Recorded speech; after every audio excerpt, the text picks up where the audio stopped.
आगे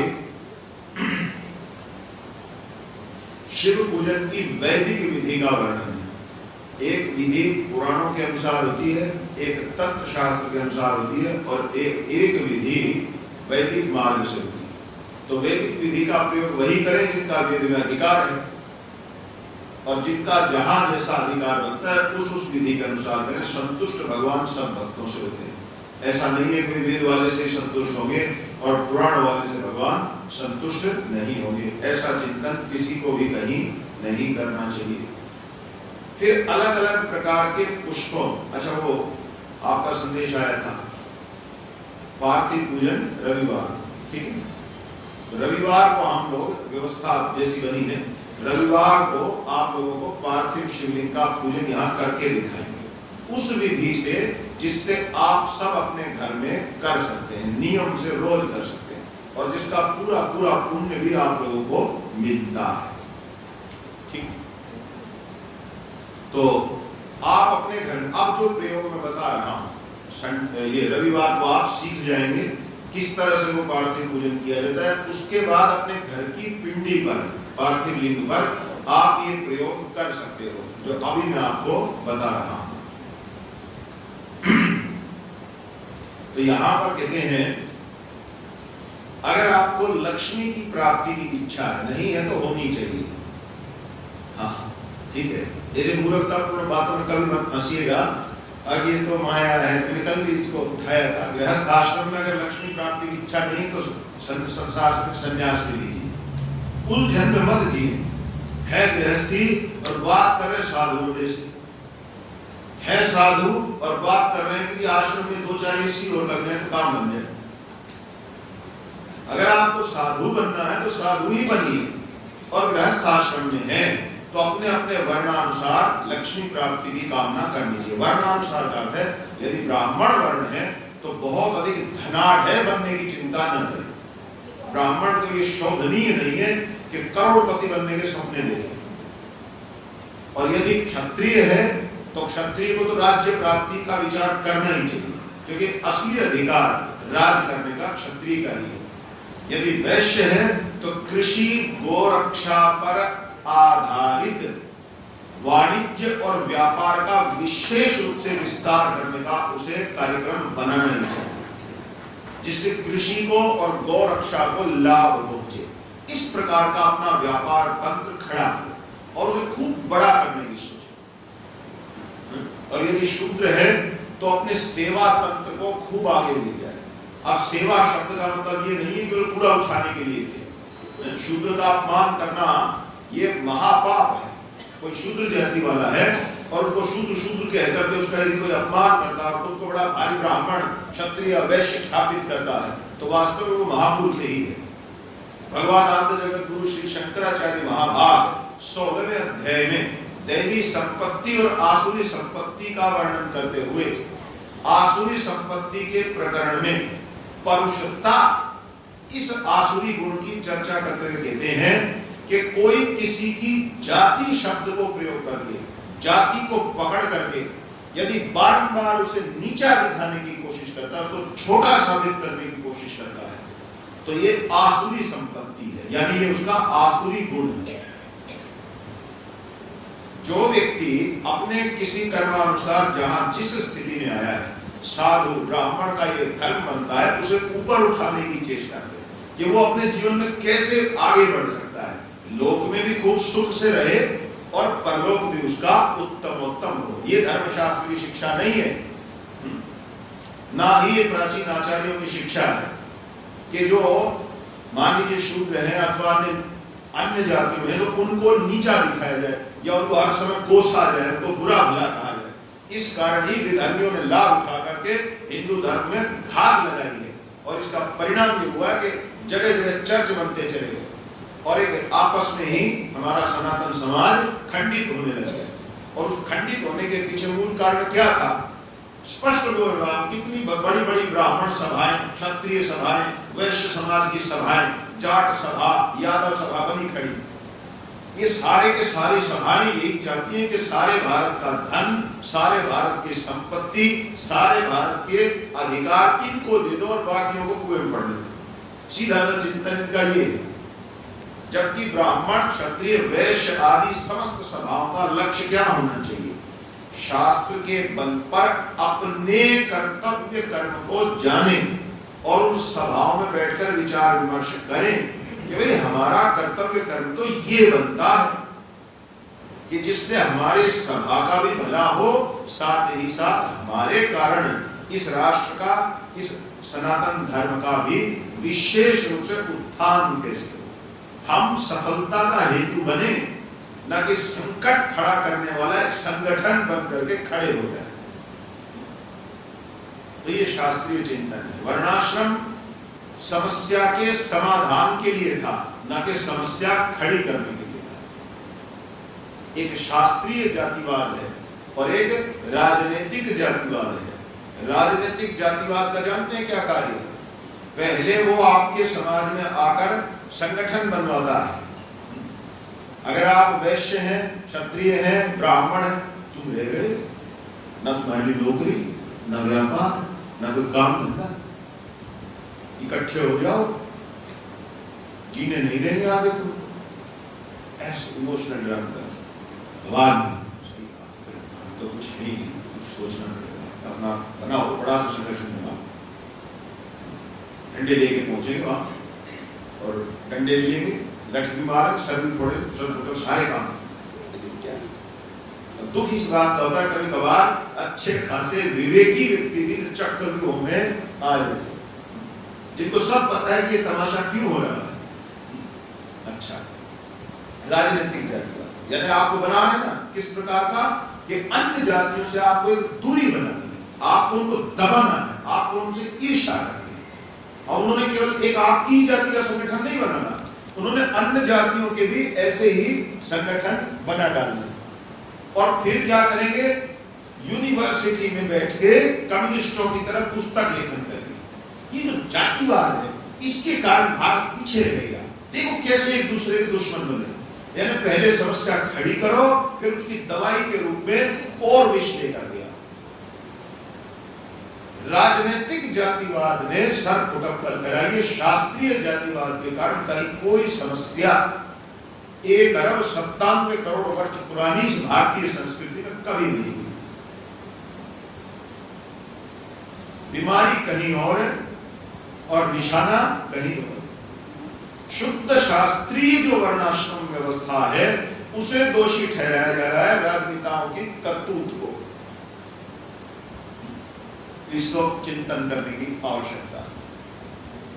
हमारे यहाँ सनातन धर्म में जब हम जाति शब्द का प्रयोग करते हैं, वर्ण का प्रयोग करते हैं, तो उद्देश्य किसी को छोटा बड़ा, इसको कटवाना, मरवाना, अपमानित करना, लज्जित कराना, ये सब नहीं है, बल्कि उस शरीर में बैठे हुए जीव के गुण धर्म को समझ करके उसका भी आध्यात्मिक और लौकिक उत्थान किन विधाओं के द्वारा हो सकता है, इसको समझने के लिए एक का उत्थान संध्या गायत्री आदि पौरोहित्य कर्म में लगाने से होना है, तो एक का राज्य कर्म में लगाने से होना है, एक को कृषि गोरक्ष वाणिज्य आदि व्यापार कर्म में लगाने से होना है, और एक को सेवा तंत्र की जब हम बात करते हैं तो इंजीनियरिंग, आर्किटेक्चर, ये सब आता है सेवा तंत्र में। शास्त्र कहता है ये रिजर्वेशन कर देना चाहिए, शूद्रों को ही आर्किटेक्ट, उनको ही इंजीनियरिंग आदि आदि जो एक क्षेत्र है सेवा क्षेत्र, उन्हीं को मिलने चाहिए, अन्य को नहीं देने चाहिए। और लोग ये कहते हैं कि सनातन धर्म उनको दबाने के लिए, वास्तव में वो सनातन धर्म को जानते ही नहीं जो ऐसा दावा करते हैं। अगर जानते तो इससे उत्तम व्यवस्था तो पूरे विश्व में कहीं हो ही नहीं सकती, फिर तो वो ये अनुभव करें। इसलिए वर्णाश्रम का अध्ययन करिए, सेकेंडरी सोर्सेज से, इंटरनेट से, गूगल इत्यादि से कहीं से कोई उल्टी सीधी चार बातें उठा ली और उससे फिर उल्टे सीधे निष्कर्ष निकाल करके सक्रिय मत होइए, उसका अध्ययन कीजिए, पहले गहनता से उसको समझने की चेष्टा कीजिए, तब आप उसमें पाएंगे गुण ही गुण है, वो किसी तरह की समस्या कभी किसी के लिए नहीं हो सकता। ठीक है, तो अब हम बता रहे हैं शिवलिंग। अब ये शिवलिंग के प्रयोग को भी समझ। कल किसी माता जी ने कथा के बाद में मेरे से कहा, क्या इस पार्थिव शिवलिंग का पूजन स्त्रियां भी कर सकती हैं? अब यदि मैं कह दूं हाँ, तो तो बाद में आप किसी अन्य व्यक्ति से पूछोगे, मान लीजिए वो कह देता है ना, तो उस समय क्या स्थिति बनेगी? अब वो तो कहने में कर सकते हैं, अब सबका अपना अपना, ये एक और नया तमाशा। अरे अपना अपना क्या होता है? एक कॉमन सिविल कोड है ना। हाँ, आप ये मत कहिए कि आपका क्या कहना है, मेरे कहने का क्या महत्व है। प्रश्न ये होना चाहिए, क्या शास्त्र सबको पार्थिव शिवलिंग पूजन का अधिकार देता है या नहीं देता है? विद्येश्वर संहिता याद रख लीजिए, शिव पुराण प्रथम विद्येश्वर संहिता 19वां अध्याय। अगर कोई चीख कर करे तो ये खुल के आप दिखा सकते हैं। गीता प्रेस से ये छपता है, सबके घर में होना चाहिए, आप इसका पारायण करें, ठीक है। और विद्येश्वर संहिता 19वें अध्याय में स्पष्ट कहा है, अरे आप कह रहे स्त्री शूद्र, मैं कह रहा हूं चांडाल म्लेच्छ यवन आदि भी पार्थिव शिवलिंग पूजन कर सकते हैं, इसमें सबका अधिकार है, कोई समस्या ही नहीं। पूजन करना आप सीख जाएंगे, प्रयोग हम बता देते हैं। तो यहां कहते हैं जो लक्ष्मी प्राप्ति का इच्छुक है वो पार्थिव शिवलिंग पर कमल का पुष्प, कल मुझे बड़ा अच्छा लगा था, किसी माता जी ने शिव पुराण पर एक कमल पुष्प अर्पित किया था, तो वो बड़े ध्यान में रहे, देखो शिवरात्रि का संयोग है और अपने आप भगवान कैसे व्यवस्था करते हैं। तो किसी ने कमल पुष्प शिव पुराण पर अर्पण किया था। तो इस प्रकार से तो जिनको लक्ष्मी प्राप्ति की कामना है वो लोग पार्थिव शिवलिंग बनाकर उस पर कमल के पुष्प अर्पण कर सकते हैं, बिल्व पत्र अर्पण कर सकते हैं, शतपत्र अर्पण कर सकते हैं, ठीक है। इसके अतिरिक्त शंख पुष्पी, इसके जो पत्ते होते हैं पौधे के, वो अर्पण कर सकते हैं। यदि 1 लाख की संख्या में धीरे धीरे रोज कर करके इसको कर लिया जावे तो मनुष्य के समस्त पापों का नाश हो जाता है और लक्ष्मी स्थायी रूप से सिद्ध हो जाती है। थोड़ा कठिन तो है क्योंकि 1 लाख कमल जुटाना आसान नहीं है, किंतु 1 लाख बिल्व पत्र संभव है ना। आप लोगों से हमने आग्रह भी किया था, श्रावण मास चल रहा है, पार्क में अथवा जहां आपके लिए अनुकूल हो वहां एक एक बिल्व वृक्ष अपने हाथ से लगवाइए, आपके सब पितरों का उद्धार हो जाए। यदि आप एक बिल्व वृक्ष अपने हाथ से कहीं जहां आपको उचित लगे वहां लगवाइए, उसकी थोड़ी सेवा कर दीजिए। एक बार जड़ पकड़ गया तो फिर वो अपने आप बढ़ता है, उसको किसी की सहायता की आवश्यकता नहीं। आगे, यदि 1 लाख की संख्या में इन पुष्पों द्वारा शिव का अर्चन हो जाए तो सारा कार्य बनता है। 20 कमलों का एक प्रस्थ कहा है, 1 सहस्त्र बिल्व पत्रों का आधा प्रस्थ कहा है, 1 सहस्त्र शतपत्र में आधे प्रस्थ की परिभाषा की गई है। यहाँ प्रस्थ माने आप सीधी भाषा में करिए 1 किलो, ठीक है। 1 किलो सामग्री को शास्त्रीय भाषा में हम यहाँ क्या कह रहे हैं, प्रस्थ। और 10 टंकों का एक पल जब इसी मान से पत्र पुष्प आदि तुला पर रखे तो वह संपूर्ण अभिष्ट को प्राप्त कर लेता है और निष्काम भावना से युक्त है तो शिव स्वरूप ही हो जाता है। यानी इस मात्रा में पत्र पुष्प आदियों को शिव पर चढ़ाए। जो राज्य प्राप्त करने का इच्छुक है, जो चाहता है कि मुझे राजगद्दी की प्राप्ति हो, तो यहाँ कहा है उसे 10 करोड़ पार्थिव शिवलिंगों के पूजन द्वारा भगवान शंकर की संतुष्टि करनी चाहिए। असंभव नहीं, पूरा परिवार मिल जाए, साथ में अपने कुछ अन्य मित्रों को मिला ले और प्रतिदिन यदि अच्छी खासी संख्या में छोटी छोटी पिंडी बनाकर सामूहिक अर्चन किया जाए तो इस लक्ष्य तक भी पहुंचा जा सकता है। फिर प्रत्येक पार्थिव लिंग पर मंत्र सहित पुष्प खंड रहित धान के अक्षत सुगंधित चंदन चढ़ाकर अखंड जल धारा से अभिषेक करना चाहिए। तदंतर प्रत्येक पार्थिव लिंग पर अच्छे बिल्व पत्र, शतपत्र, कमल पुष्प समर्पित करें। प्राचीन ऋषियों का कहना है यदि शिवलिंग पर शंख पुष्पी के फूल चढ़ाए जाए, शंख पुष्पी का पौधा अपने घरों में भी उगा सकते हैं, है ना। उसका रस पिएंगे तो थोड़ा दिमाग भी बलवान बनता है, प्रसिद्ध है शंख पुष्पी। यदि शिवलिंग पर शंख पुष्पी के पुष्प अर्पण किए जाए तो प्राचीन ऋषियों का कहना है इस लोक और परलोक में आपकी समस्त कामनाओं को भगवान शिव पूर्ण करते हैं। क्या कामना रखना कोई बुरी बात है? बिल्कुल नहीं। अकामो वा सर्व कामो मोक्ष कामो। अकाम हो, सब कामनाएं भरी हो, या मुक्ति की ही कामना हो, कैसे भी चित्त की स्थिति हो, तीव्रेण भक्ति योगेन यजेत पुरुषम परम। तीव्र भक्ति योग भगवान के प्रति करना चाहिए। भगवान को वो भक्त जीत लेता है जो तीव्र भक्ति से उनकी आराधना करता है। ठीक है, चाहे कोई इच्छा हो न हो या केवल मुक्ति की इच्छा, इससे कोई विशेष अंतर नहीं पड़ता। आगे बोले धूप दीप नैवेद्य अर्घ्य आरती प्रदक्षिणा नमस्कार क्षमा प्रार्थना और विसर्जन करके जिसने ब्राह्मण भोजन करा दिया उसे भगवान शंकर अवश्य ही राज्य प्रदान करते हैं। जो मनुष्य सर्वश्रेष्ठ बनने का इच्छुक है, लोगों की इच्छा है ना कि मुझे सबसे टॉप रहना है, तो शिव पुराण में आपको कुछ मार्गदर्शन देता है। उसे आधे अर्थात 5 करोड़ पार्थिव शिवलिंगों का यथाविधि पूजन करना चाहिए।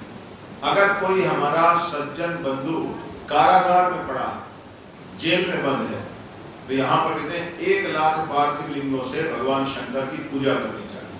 तो महादेव की कृपा से ऐसे योग बनेंगे कि उसे कारागार से भी छुटकारा मिलेगा। आप सोच रहे हैं पता नहीं क्या क्या ऐसे कोई वो क्या ऐसे कैसे हो जाएगा? हम करते कराते रहते हैं इन सब प्रयोगों को जीवन में, व्यवहार में। हमारे से जुड़े अनेक लोग इन प्रयोगों को अपने जीवन में प्रयोग करते रहते हैं, कराते रहते हैं और सबको परिणाम मिलता है। यही सरोज हॉस्पिटल में आपके क्षेत्र दूर नहीं। एक लड़का मुश्किल से 17-18 वर्ष का होगा, तो वो उनके पिता हमारे संपर्क में थे। आप विश्वास नहीं करेंगे, उस लड़के को पता नहीं क्या हो गया, उसके पूरे शरीर में गंभीर सूजन आ गई और बस पेट में दर्द और कुछ भी समाधान नहीं हुआ। तो यहाँ उसको एडमिट करा रखा था। डॉक्टरों ने कहा कि 7 दिन तक तो हम ऑब्जर्वेशन पे ही रखेंगे, अभी हमें भी नहीं पता कि मूल कारण क्या है, आखिर क्या समस्या है। एक ही पुत्र, तो उनके पिता का उस समय हमें फोन आया रात में लगभग 11:30 बजे। तो ऐसे समय में फोन आया तो वैसे ही थोड़ी चिंता हो जाती है, भाई क्या बात होगी। तो हमने पूछा, अब वो कुछ भी नहीं बोले, सीधा रोने लगे, बुरी तरह रो रहे बेचारे। बोले जी हमें तो लगता है हमारा परिवार बर्बाद हो रहा है, शायद कुछ नहीं बचेगा। हमने पूछा फिर भी कुछ तो कहिए। तो बोले ऐसे ऐसे बात। और बोले वो पुत्र भी उनका हमारे प्रति श्रद्धा रखता है, जानता है काफी समय से। तो उसने कहा कि एक बार बस आचार्य जी को बुला दीजिए, मैं उनसे मिलना चाहता हूँ। वो आईसीयू में था और अभी डॉक्टर को पता नहीं था, 3 दिन हो चुके थे, क्या स्थिति, क्या होना है क्या नहीं होना। तो हमने कहा चलो अवश्य उससे मिलने आए, आप चिंता न करो, पर पहले हमारे कहने से एक अनुष्ठान आरंभ करो। तो बोले बिल्कुल आप जो कहोगे वो करेंगे। तो हमने कहा कि घर में जितने भी स्त्री पुरुष हैं, भले रिश्तेदार पड़ोसियों को मिला लो, प्रतिदिन ये भारी मात्रा में दूर्वा दल, दूब घास गणेश जी पर चढ़ता है ना, ये दूर्वा घास भारी मात्रा में इकट्ठी करके रखो। पार्थिव पिंडी बनाओ, सब अपनी अपनी बना के बैठ जाओ। 1,000 बार शिवाय नमः शिवाय नमः शिवाय नमः शिवाय नमः, यानी एक दुबली अर्पण करो। आप विश्वास नहीं करेंगे, अगले ही दिन मैं उस लड़के से इसी हॉस्पिटल में मिलने आया, तो अभी तक वो होश में नहीं था 3 दिन से, और उसने अगले ही दिन मुझसे बिल्कुल अच्छे से बात की जैसे मैं आप लोगों से चर्चा कर। हाँ उस समय सोचते तो थी, 2 दिन बाद, 7 दिन पूरे नहीं हुए, उसको डिस्चार्ज मिल गया और वो आज भी पूरी तरह स्वस्थ है, हट्टा कट्टा है। 3-4 साल की बात हो गई, कोई समस्या उसको किसी भी तरह की नहीं। अब हम कैसे ना माने? अब जो डॉक्टर लोग ये कह रहे थे कि 7 दिन के बाद तो हम ये कहेंगे कि भाई ये क्या मामला है, कुछ हो सकता है कि नहीं हो सकता। वहीं 5वें दिन तो वो डिस्चार्ज लेके अपने घर में आ गए। तो आप ये न समझें कि ये यूं ही लिखा हुआ है, कहे हुए प्रयोगों का पालन हम तो खुले में बता रहे हैं, कोई छिपाने वाली बात नहीं। आप इन प्रयोगों को करो और अपना भला करो, अपनी समस्याओं का हल निकालिए। आपका अधिकार है अपनी समस्याओं का हल निकालना। और ये हमारा सनातन धर्म शास्त्र इसलिए नहीं है कि आप परेशान हो तो आप परेशान ही रखें, बस ये कह दें कुछ नहीं, आप जो जैसे है ऐसे ही पड़े रहिए, रो पीट करके किस तरह जीवन काट लीजिए। नहीं, ये सनातन धर्म नहीं है। यदि आप कष्ट में हैं तो भगवान का भजन कैसे होगा? इसलिए पहले तो अपने कष्टों का हल निकालिए और धर्म आपको वो मार्गदर्शन देने को तैयार है।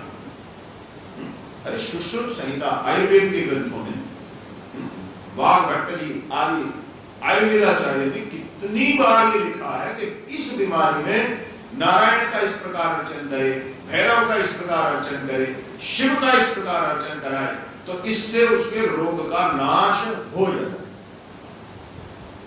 जब आयुर्वेद के मुनियों ने कहा, अभी नए जमाने के हाँ आसन प्राणायाम वाले इनको विश्वास नहीं है, ये उसमें आयुर्वेद में भी सिलेक्शन करते हैं, जितना इनको जचता है उतने का प्रचार करते हैं, और जो देवार्चन के बल पर रोग नाश की प्रकरण ईश्वर है, क्योंकि स्वयं उनको आस्था नहीं। लेकिन हम आपसे कहते हैं धर्म शास्त्र का एक एक शब्द अमृत है, आप उसका पालन कीजिए अपने जीवन में और लाभ उठाकर देखिए।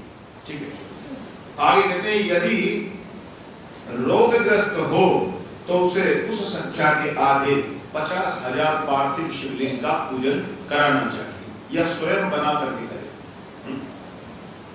और अच्छा, एक क्या प्रचार किया जाता है, अब देखिए हमारे हिंदू धर्म पर एक आक्षेप है।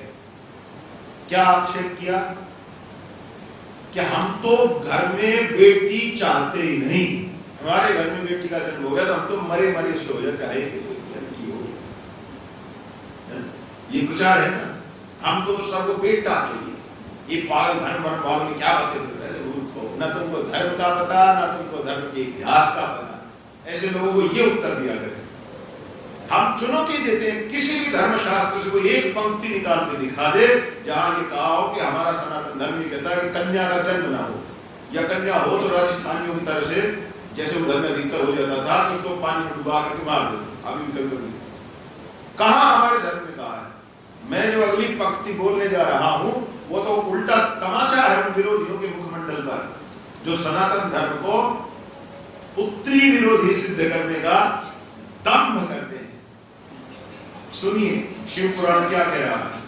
यदि आपको ये मनोकामना है कि मेरे घर में एक कन्या का जन्म हो, या तो अनुष्ठान बता रहे हैं कन्या प्राप्ति का, आप ये बताइए ये संभव है? अगर हम कन्या विरोधी होते तो उसका उपाय बताते कि भाई इस तरह से पूजन अर्चन करो अगर आपको घर में पुत्री की कामना।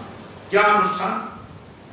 कन्या चाहने वाले मनुष्य को 25,000 पार्थिव शिवलिंगों का अर्चन करना चाहिए। इससे उसके घर में सुलक्षणा सच्चरित्रा कन्या का जन्म हो। स्वयं दक्ष ने कितना कठोर तप किया था भगवती को पुत्री रूप में पाने की। तो ऐसा जो प्रचार करते हैं कि हमारे सनातन धर्म में कन्या विवाह, मूर्खों को ये भी जान लेना चाहिए। एक श्लोक अभी ये तो स्मरण नहीं हो रहा किस ग्रंथ का है, किंतु एक वचन शास्त्र मिलता है जो एक कन्या का, ध्यान से सुनिए, जो एक कन्या का माता पिता विधि पूर्वक पालन पोषण करके अच्छी प्रकार से उसको किसी सज्जन के साथ ब्याह देते हैं, उन माता पिताओं को 10 पुत्रों के पालन पोषण का पुण्य प्राप्त होता है। सुना आपने मेरी बात? फिर दोबारा कहूं,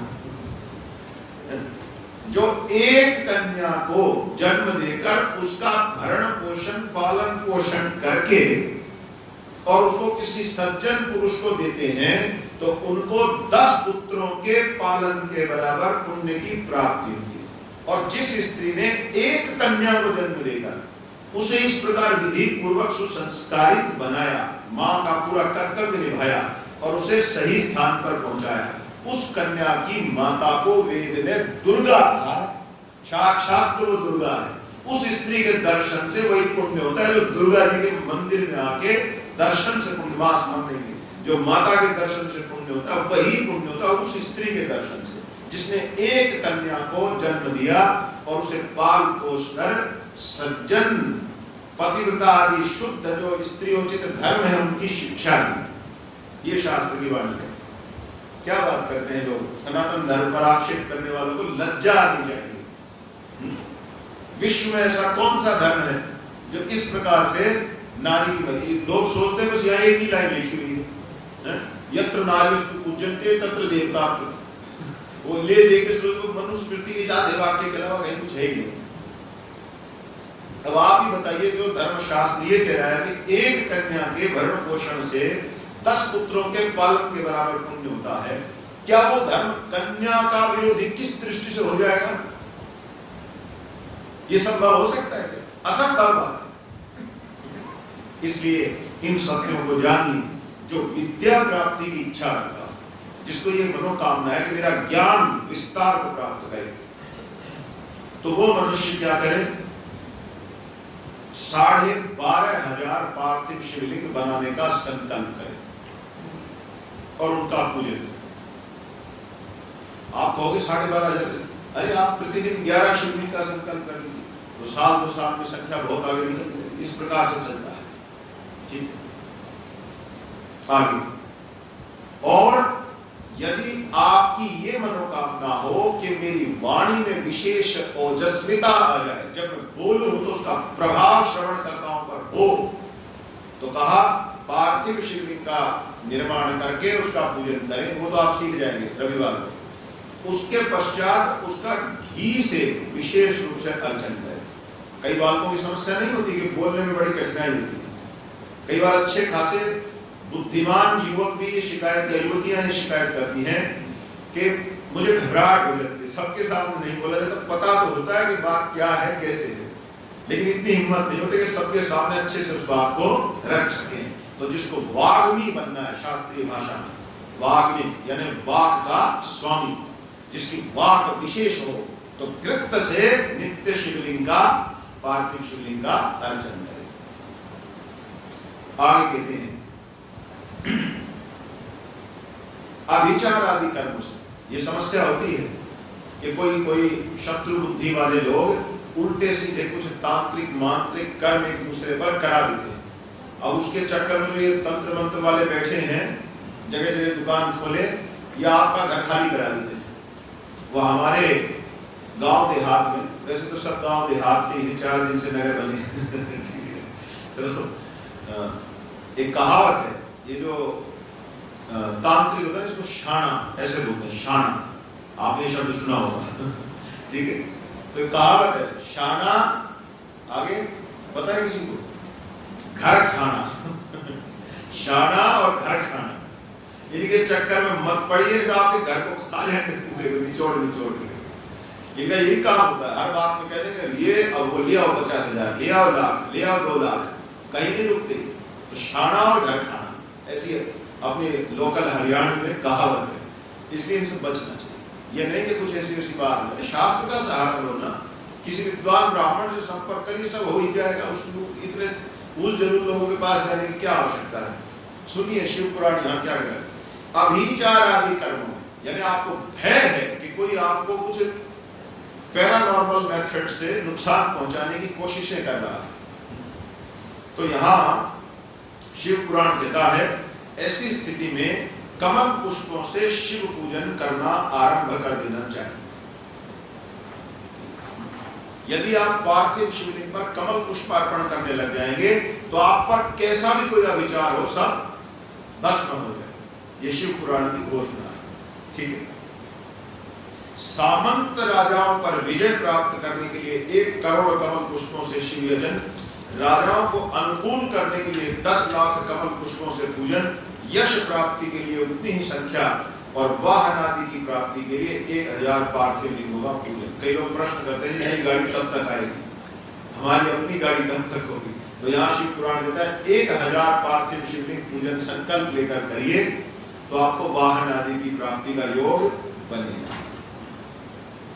ज्ञान चाहने वाला 1 करोड़ कमल पुष्प से लोक कल्याणकारी पार्थिव शिवलिंग का पूजन करे।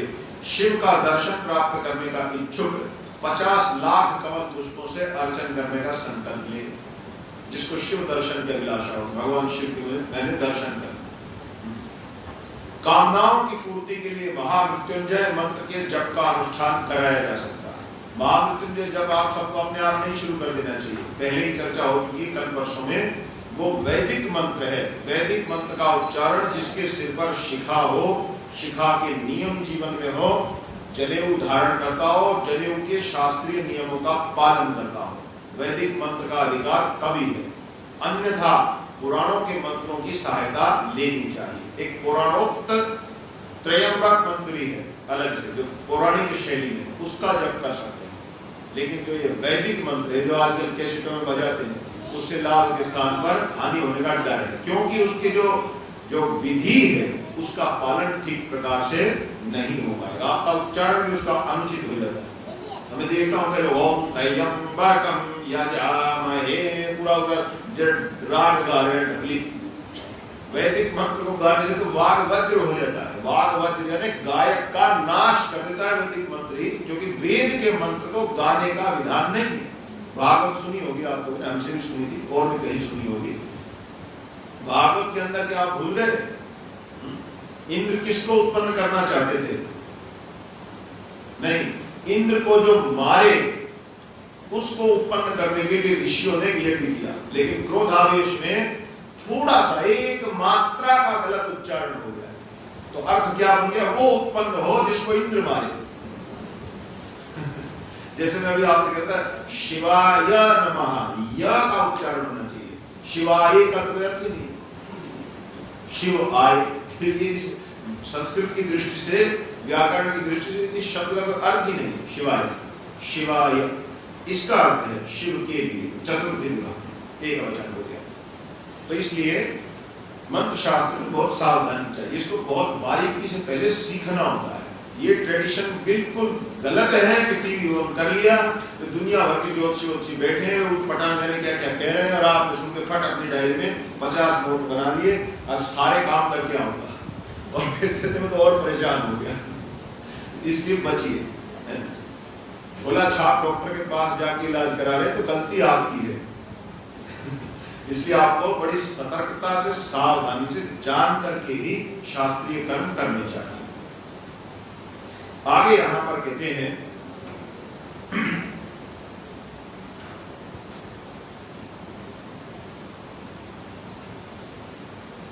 जो मोक्ष की अभिलाषा रखता है वह 1 लाख दूर्वा के द्वारा शिव का यजन करे।